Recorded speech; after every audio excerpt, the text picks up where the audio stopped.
다윗의 이야기가 역대상에서 쭉 진행이 되고 있습니다. 우리가 하루에 4장씩 읽다 보니까 우리가 잘 알고 있는 다윗의 이야기가 나올 때가 됐는데 근데 쑥쑥쑥 넘어가고 있는 이유가 우리가 요 4장 안에서 하루를 읽고 하나님께서 주신 여러 의미 메시지를 그 중에 하나 선택해서 읽게 되는데 매년 이렇게 쭉 하다 보니까 하나님께서 올해 그 4개 장에서 역대사 17장에서 20장까지의 말씀에서 어떤 일들로 우리에게 도전하시나 그 중에서 오늘 주님께서 다윗에게 이렇게 하셨던 일들에 우리가 주목하면서 좀 말씀을 나누고 싶습니다. 다윗의 통치가 안정되기 시작했습니다. 그가 사울에서 그 다음 세대라고 오늘 본문에서도 나와 있는 네 선임자 사울 왕 이제 자기에게 다시 이제 왕조가 서겠다 혹은 그거 서게 되는 그런 과정을 밟고 있는데 다윗도 많이 힘들었겠죠. 다 묘사되지는 않았겠지만 이스라엘 사람들이 와서 왕이 되어달라고 하지만 그 중에는 반역하려고 하는 세력도 있었고 다윗을 싫어하는 사람들도 분명히 있었을 터인데 이제 그것이 완전히 잘 정리돼서 하나님께서 주신 놀라운 은혜를 온전하게 이제 누리게 되는 그런 시점에 이제 다가온 것입니다. 근데 그의 마음에 한 가지 소원이 생겼어요. 한 가지 소원이. 그 소원이 무엇이냐면 다윗의 다른 어느 지적보다도 우리 역대상하의 저자라고 알려진 에스라가 보기에는 이게 제일 중요하다라고 주목하고 다윗에게 있어서 이 마음이 너무 중요하다라고 생각한 것이 무엇이냐면 골리앗을 이긴 용기 그것도 아니고 광야에서 다루받았던 여러 인내 그것도 아니고 지금 오늘 이 본문 말씀에서 에스라가 주목하기에 다윗의 삶에 있어서 가장 중요한 마음과 치적이라고 이야기할 수 있는 것이 오늘 그의 마음속에 있었던 이 마음이라고 싶어요. 어떤 마음입니까? 성전을 짓고자 하는 마음이었어요. 성전을 건설하고자 하는 이 마음이 그가 완성한 것도 아닌데 그가 성전을 완성한 것은 아니고 솔로몬의 때에 가서 솔로몬 성전을 짓기 시작하고 완공하게 되지 않습니까? 근데 하나님께서 그 일이 솔로몬에게서 시작된 게 아니라 다윗에게서 시작되었고 그리고 오늘 다윗에게 발견하게 되는 이 고백을 통해 하나님께서 그 이후에 약속하시고 그 일을 통해 어떻게 받아주셨는지를 우리가 보게 되는 것이 참 귀하다고 싶습니다. 하나님께서 이 다윗의 이 마음을 기쁨으로 화답하셨을 뿐만 아니라 오늘 우리에게도 똑같은 하나님의 마음과 기회가 있다. 저는 이렇게 생각하게 되었습니다. 첫 번째로 오늘 본문 말씀에서 주목하고 싶은 것은 하나님께서 시키시진 않았지만 다윗의 마음에 자발적으로 원했던 그 마음과 태도를 우리가 꼭 붙잡고 싶습니다. 하나님께서 너 이거 해, 이거 원해, 나 이거 원한다 이렇게 말씀하시진 않으셨지만 다윗의 마음속에 적어도 그의 수준에서 그가 하나님 수준은 아니지 않습니까? 그가 자기가 느꼈던 어떤 평안함과 편리함과 그런 걸 보고 이거 하나님도 라고 생각했던 그 부분을 하나님은 다윗 수준에서 축복해 주시고 이끌어 주셨어요. 이렇게 나와 있습니다. 1절서부터 6절까지 말씀에 다윗은 자기의 왕궁에 살 때에 예언자 나단에게 말하였다. 나는 백향목 왕궁에 살고 있는데 주님의 언약궤는 아직도 휘장 밑에 있습니다. 나단이 다윗에게 말하였다. 하나님께서 임금님과 함께 계시니 무슨 일이든지 계획하신 대로 하십시오. 그러나 바로 그날 밤에 하나님께서 나단에게 말씀하셨다. 너는 내 종 다윗에게 가서 전하여라. 나 주가 말한다. 내가 살 집을 네가 지어서는 안 된다. 내가 이스라엘을 이끌어낸 날로부터 오늘까지 나는 어떤 집에서도 살지 아니하고 이 장막에서 저 장막으로 이 성막에서 저 성막으로 옮겨 다니며 지냈다. 내가 온 이스라엘과 함께 옮겨 다닌 곳에서 내가 내 백성을 돌보라고 명한 이스라엘의 어떤 사사에게 나에게 백향목을 지어주지 않은 것을 두고 말한 적이 있느냐 이렇게 이야기하고 있습니다. 사실이죠. 하나님께서 다윗 이전에 다시 말해 사사시대 때 하다못해 사무엘에게까지 너 성전 지어라 이렇게 이야기한 적이 없었습니다. 전혀 없었습니다. 오히려 그때마다 하나님께서 성막 가운데 하나님께서 주신 놀라운 은혜와 응답을 허락하여 주시긴 하셨지만 성막 지어라라고 이야기하신 적은 성전을 지어라라고 이야기하신 적은 한 번도 없었어요. 그 성막이라는 것도 지어질 때를 생각해 보면 하나님께서 율법을 통하여 모세를 통하여 율법을 주실 때 성막의 모형을 보여주시고 그들이 자발적으로 이스라엘 사람들이 백성들이 자발적으로 갖고 오고 헌신하는 것을 통해 성막을 지었죠. 온 이스라엘에. 근데 그거 이상으로 하나님께서 원치 않으셨어요. 성막과 하나님 앞에 예배드릴 수 있는 장소가 생긴다는 것은 하나님께 이득이라기보다 사람들에게 엄청난 은혜의 통로가 됩니다. 왜냐하면 어느 순간에든지 가서 예배할 수 있는 장소가 생겼다는 거잖아요. 하나님께서 법규, 율법을 정해주신 것으로 인하여 하나님이 말씀하신 방법과 하나님의 뜻대로 예배하면 언제든지 예배할 수 있고 언제든지 예배드릴 수 있는 바로 그 장소, 하나님이 만나주겠다라고 말씀하셨던 그 장소로 가게 된다는 점이 은혜의 가장 중요한 방법이죠. 놀라운 부분이죠. 근데 성전을 해서 생각할 때 그렇게 예배하고 만나는 것에 대해서 생각하는데 다윗의 마음이 어느 순간에 아이고 그 휘장이라고 이야기하는 것이 바로 그 성막을 말하는 거예요. 하나님의 언약궤는 성막 아래에 있는데 근데 자기는 백향목으로 만들어진 당시에는 최고의 시설과 최고로 쾌적한 건물에서 널찍널찍하게 잘 살고 있는데 하나님께서 계신다는 저 언약궤는 저 성막 저 휘장에서 이게 머물러 있는 거구나. 그게 안타까웠다라는 것이죠. 자, 이거는 바람으로 봐도 다윗의 바람이지요. 근데 생각과 기준으로 봐도 누구의 생각과 기준입니까? 다윗의 기준이죠. 하나님께서 나 금바른 거 좋아한다. 은도 괜찮아. 이렇게 말씀하신 게 아니고 하나님 안 말씀하지 않으셨는데 다윗의 마음속에 자기의 삶을 살펴보니 나는 이런데 저 성막에 있는 저 언약궤는 저거 어떡하냐.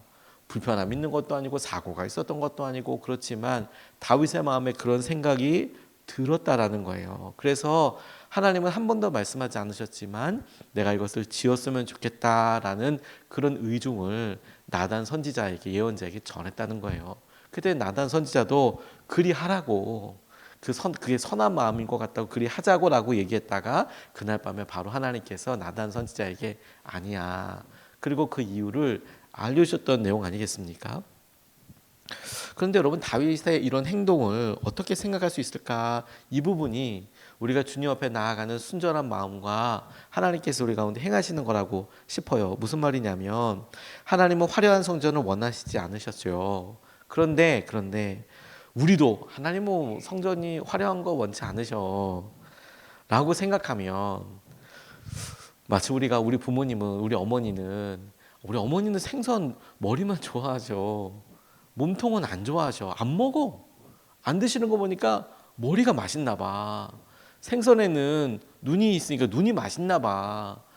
생선 머리가 어두일미니까 생선 머리만 먹는 건가 봐. 근데 그렇게 생각하셔서 어머니가 나이가 드시고 본인이 커도 며느리가 이렇게 어머니한테 대접하기 위해서 생선을 놓으면 아니야. 우리 어머니는 대가리만 좋아하셔. 이런 거랑 똑같은 거죠.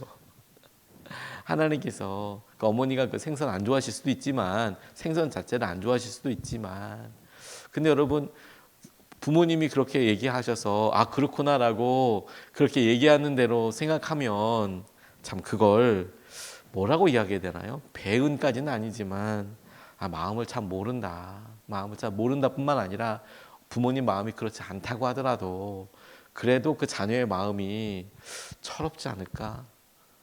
적어도 철도 있다고 하더라도 적어도 그 자녀의 마음이 부모님을 더 아끼고 사랑한다라고 이야기할 때 표현할 수 있는 방법이 많이 비었다. 더 사랑할 수 있을 텐데 하나님께서 화려한 성전을 원하시진 않으실 것 같아요. 저도 그렇게 생각합니다. 그리고 그 성전에서 너 뭐 해라 라고 이야기하지 않으셨을 거라고 저는 생각해요. 그런데 정말 중요한 것은 그럼에도 불구하고 하나님을 사랑하기 때문에 어떤 행동을 하느냐, 어떤 것들이 있느냐, 이게 너무 중요한 거겠죠. 그렇다고 무리를 해서 뭘 다 팔아서 빚을 내서 그렇게 하는 게 그걸 하나님께서 원하시겠습니까? 하지만 여전히 우리에게 보도록 이야기하시는 거죠. 그런데 네 마음은 그게 너의 마음이냐 라고 이야기할 때 하나님께서는 우리의 마음과 우리의 삶을 잘 아시니 우리가 어떻게 우리의 마음과 생각을 할 때 우리의 그 마음을 보자고 이야기하시는 거거든요. 우리에게 사랑을, 하나님을 향한 태도를 보자고 이야기하시는 거거든요. 그래서 하나님께서 우리에게 마음을 그렇게 중요하게 여기시는 거예요. 마음을. 다윗에게 있어서 중요하게 생각하는 것도 다윗의 이 마음을 중요하게 생각하셨다라는 거예요. 그가 광야에 있을 때에도, 쫓길 때에도, 그가 왕국에서 사울왕과 살 때에도 그의 찬양 시편을 통해서 드러나는 것을 보면 다윗에게는 이런 하나님을 향하여 자원하는 마음이 있어요. 자원하는 마음. 그걸 축복하셨다라는 거예요. 그걸 축복하셨다는 거. 그런 마음에 있어서 그가 준비하고 하나님 앞에 순종하려고 했던 부분들을 하나님께서는 놀랍게 다윗의 축복의 통로로 삼아 주시더라. 마음은 있는데요, 행동은 그렇지 않아요. 그게 아니고 그 마음에 따른 행동과 그 마음에 따른 표현이 하나님 앞에 너무 중요하더라. 목회자는 바로 그걸 주목하고 집중하도록 도와드리는 것 아니겠습니까? 하나님을 향한 마음과 은혜가 하나님께서 놀라운 은혜와 이끄심으로 더하여 주시는 것, 그런 거라고 저는 믿습니다.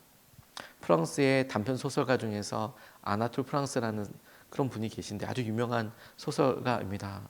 근데 그분이 썼던 소설 보면, 소설인데 이런 내용이 있어요. 평생 사람들 앞에서 이렇게 접시 돌리기 일을 하던 분이 건강이 너무 쇠약해져서 갈 데가 없는데 교회에서 이제 같이 살게 된 거예요. 걷어 주신 거죠. 같이 갈 데가 없으니까. 근데 한번 이렇게 보니까 새벽에, 새벽 예배 시작하기도 전에 새벽에 일찍이 이렇게 뭐가 자꾸 뿌셔뿌셔하고 이렇게 성전에 불이 켜져 있으니까 이가 가보니까, 아니 그 앞에서, 이 강단 앞에서 계속 접시를 돌리고 있는 거예요. 그 사람 너무 깜짝 놀라서 뭐 하는 거냐고, 지금 교회에서 왜 접시를 돌리고 그러냐고, 예배 드리는 거에서 지금 뭐 하는 거냐고. 근데 얘기를 나중에 물어보니까 자기가 받은 내가 너무 감사한데 하나님 앞에 드릴 수 있는 게 이것밖에 없어가지고, 본인이 표현할 수 있는 방법이 뭐냐면 하나님 앞에 이거 접시 돌리는 거로 하나님 기쁘게 하려고 했던 그런 내용들이 나와요. 하나님 기쁘게 받으셨을 것 같아요. 드릴 수 있는 그 마음과 생각을. 근데 다른 사람들이 이상하게 볼 테니까, 그러니까 사람도 없는 시간에 이거 가서 한 거죠. 그렇게 한 거죠. 우리가 하나님 앞에 드리려고 하는 마음. 하나님이 다윗에게 있어서 그 마음을 발견하시고 기뻐하셨다라는 거예요. 우리도 여러분, 시켜서 하는 것도 너무 귀하죠. 그렇게 순종하는 것도 그게 보통 일입니까? 그리고 여러분, 우리가 순종 한번 하면 보통 그 1년씩 걸리잖아요. 그걸 내가 일을 맡았을 때 1년. 근데 여러분, 사랑하는 사람이기 때문에, 사랑하기 때문에 반응하는 거 아닙니까? 저는 제가 그렇게 생각해요. 하나님이 저에게 사랑하는 사람에게 요구하시는 거겠구나. 다윗이 그렇게 표현했다는 거예요. 두 번째로 주목하고 싶은 것은 그 다윗의 마음에 대하여 하나님께서 어떻게 응답하셨는지, 은혜로 응답하신 거예요. 성전 짓겠다고 했거든요. 그냥 자기 마음이 어느 날 갑자기 이렇게 누워 있다 보니까 우리 집은 이렇게 튼튼한데 저기는 휘장이네. 비 오면 어떡하지? 이런 생각을 하다가 그 고백을 드렸을 뿐인데, 하나님은 야, 내가 너한테 성막 지어달라고 했냐라고까지 말씀하시면서 그래서 탓하거나 너 이상한 짓 한다라고 얘기하신 게 아니라, 하나님이 그걸 그냥 다윗의 수준과 마음에서 기쁘게 받아주시고 이렇게 약속하셨다는 거예요. 8절에서부터 10절 말씀입니다. 나는 내가 어디로 가든지 언제나 너와 함께 있어서 내 모든 원수를 네 앞에서 물리쳐 주었다. 나는 이제 네 이름을 이 세상에서 위대한 사람들의 이름과 같이 빛나게 해주겠다. 이제 내가 한 곳을 정하여 거기에 내 백성 이스라엘을 심어 그들이 자기의 땅에서 자리 잡고 살면서 다시는 옮겨 다닐 필요가 없도록 하고, 이전과 같이 악한 사람들에게 억압을 받는 일도 없도록 하겠다. 이전에 내가 내 백성 이스라엘에게 사사들을 세워준 때와는 달리 내가 네 모든 적을 굴복시키겠다. 그뿐만 아니라 나 주가 네 집안을 한 왕조로 세우겠다는 것을 이제 너에게 선언한다. 이렇게 약속하고 계세요. 뜬금없이 주님께서 그 마음, 자발적으로 하는 그 마음을 통해 하나님께서 다윗과 다윗의 후손들에게 주셨던 은혜의 통로예요. 여러분, 사랑의 말은 사랑의 대답을 얻어냅니다. 은혜의 결단은 은혜의 결과를 얻어내는 거예요. 우리가 아무리 힘들고 어렵더라도 우리가 하나님 앞에 드리는 사랑의 말은 반드시 사랑의 열매를 맺게 하시겠다고 하나님께서 보여주시고 약속해 주시는 거예요. 힘들어도. 우리가 하나님 앞에 은혜로 드리는 결과와 고백은 하나님께서 반드시 은혜의 결과를 얻어내시겠다라고 말씀하고 계신 거, 얻게 될 거라고, 누리게 될 거라고. 하나님의 약속이 이어지는 겁니다. 위대한 사람들의 이름과 같이 빛나게 해주겠고, 이 자리에 너를 심겠고, 너를 심었으니까 그 이후에 나는 열매들을 우리가 쉽게 상상해 볼 수 있겠죠. 너의 자손들, 그래, 내가 왕조로 세우겠다, 든든하게 세워주겠다. 너의 선임자였던 사울 왕과 같이, 그 왕조같이, 사울 왕조처럼 그렇게 하지 않고 내가 돌보고 아끼고 그렇게 그들을 인도하겠다라고 그렇게 약속하셨어요. 아니, 그 약속만 보면 다윗이 어떤 일을 해도 얻고 싶을 만큼 굉장히 소중하고 중요한 약속인데, 하나님께서 그런 어마어마한 약속을 얻다가 어디에 반응하여 주셨다고요? 다윗의 자발적인 마음, 사랑하는 마음. 이거 너무 중요하겠다고 싶어요. 가을철이 돼서 요즘은 잘 안 하는 것 같은데, 운동회, 제가 저희 아이들이 초등학교 졸업한 지가 오래돼서 그런지 몰라도 운동회 잘 못 보는 것 같아요. 애들은 체육대회 이렇게 할 텐데, 저희 체육대회 하면, 운동회 하면 고싸움이라는 거 있었습니다. 혹시 아십니까? 이렇게 때로 이어서 청팀, 백팀, 물론 막상 밑에서 그거 할 때는 도대체 이걸 왜 하는지도 모르겠고, 그리고 이거 도대체 언제 끝나는지도 모르겠고, 오늘 또 올라갔다 말고 올라갔다 말고 계속 삥삥삥 돌고, 그 위에 있는 한 사람만 편하지 밑에서 고 들고 있는 사람은 적지 않게 힘들었거든요. 근데 그거 운동회 때마다 했어요. 중학교, 고등학교 때 고싸움 했습니다. 저희 나라 1970년 중요 무형 문화재 중에 하나예요. 여러분, 고싸움 뭔지 알죠? 이렇게 두 개가 이렇게 해서 올리는, 앞에 이렇게 큰 동그란 거 이렇게 해서 이렇게 서로 걸어서 나무가 이렇게 하는 거 있지 않습니까? 그게 고라고 불러요. 고. 그래서 이렇게 서로 해서 올라가서 이런 그 위에 있는 대장을 떨어뜨리는 그런 경기, 그런 뭐 전통, 우리 어떤 문화 중에 하나인데, 근데 가만히 생각해 보게 됐어요. 고가 이렇게 서려면 서로가 밀어야 이렇게 되지 않겠습니까? 그렇죠? 이거 너무 상식이죠? 고가 높이 가려면 어떻게 됩니까? 서로가 많이 밀어야 돼요. 그렇죠? 하나님께서 여러분들에게 선하신 사랑과 은혜를 베풀어 주시려고 그래요. 자, 어떻게 쭉 올라갈까요? 우리가 하나님 앞에 사랑과 은혜로 반응하려고 할 때 쭉 올라가는 거예요. 하나님께서 아무리 우리를 축복하여 주시고 은혜 주시려고 하더라도 우리가 계속 빼면 우리의 삶에 은혜와 사랑이 경험되지 않아요. 보여주지 않아요. 그냥 뭐가 있나 보다, 무겁다, 이렇게만 가지. 이게 같이 싹 힘을 맞춰서 서로 이렇게 쑥 하면, 서로 섬기려고 하면, 서로 아끼려고 하면 쭉 올라가는 거죠.